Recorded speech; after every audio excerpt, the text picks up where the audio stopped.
તો કોંગ્રેસ એમએલએના રાજીનામાની વાત પર મંત્રી ઋષિકેશ પટેલનું પણ નિવેદન સામે આવ્યું છે। અમે કોઈને બોલાવતા નથી। કોંગ્રેસમાં રાજનીતિ નહીં પરંતુ રાજકારણ છે। કોંગ્રેસમાં જે ગુંગળાઈ રહ્યા છે તેઓ આવી રહ્યા છે। ભાજપની વિચારધારાની સાથે તેઓ જોડાઈ રહ્યા છે। હવે આ તો ચાલતી પ્રોસેસ છે, આ તો ચાલી રહ્યું છે। કોંગ્રેસ તો બધા રાજ્યોમાંથી પણ લગભગ એના વીંટા વાળી રહી છે।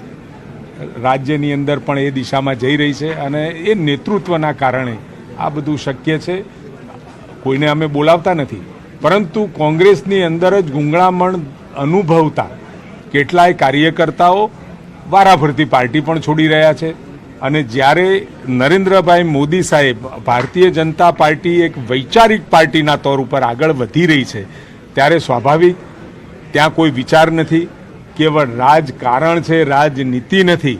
એટલે સ્વાભાવિક વિચારધારા સાથે જોડાવા માટે કેટલાય લોકો જે પાર્ટીમાં નથી અને પાર્ટીમાં છે સામે, એ લોકો પણ આજે ખૂબ મોટી સંખ્યામાં નરેન્દ્રભાઈ મોદી સાહેબને સમર્થન આપવા આવી રહ્યા છે। લોકસભાની તૈયારીએ સંગઠન કરી રહ્યું છે। ગુજરાત રાજ્યમાં 26માંથી 26 બેઠક મળવાની છે, નિશ્ચિત અને નિર્વિવાદ વાત છે। એટલે કોંગ્રેસ હવે હવાતિયા મારવાનું પણ ગુજરાતમાં બંધ કર્યું હોય એવું લાગે છે।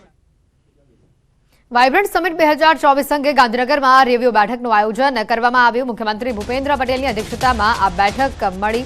વાઇબ્રન્ટ સમિટ 2024 લઈને આ બેઠકમાં ચર્ચા થવાની છે। બેઠકમાં પ્રવક્તા મંત્રી ઋષિકેશ પટેલ, ગૃહ મંત્રી હર્ષ સંઘવી સહિતના કેબિનેટના મંત્રીઓ ઉપસ્થિત રહેશે।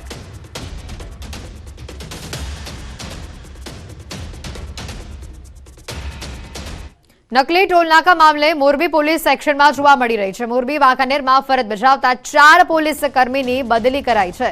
નકલી ટોલનાકા મામલે જિલ્લા પોલીસ વડાની લાલાંખ સામે આવી છે। મોરબી તાલુકામાં ફરજ બજાવતા જયદેવસિંહ ઝાલાની QRTમાં બદલી કરવામાં આવી, તો વાંકાનેર સીટમાં ફરજ બજાવતા દિવ્યરાજસિંહ ઝાલાને માણ્યા ખાતે, તો વાંકાનેર સિટીમાં ફરજ બજાવતા કૃષ્ણરાજસિંહ ઝાલાને ટંકારામાં અને વાંકાનેર સિટીમાં ફરજ બજાવતા પ્રતિપાલસિંહ વાળાને ટ્રાફિક બ્રાન્ચમાં બદલી આપવામાં આવી છે। એક સાથે 4 પોલીસ કર્મીની બદલી થતા પોલીસ બેડામાં ફફડાટ ફેલાયો છે।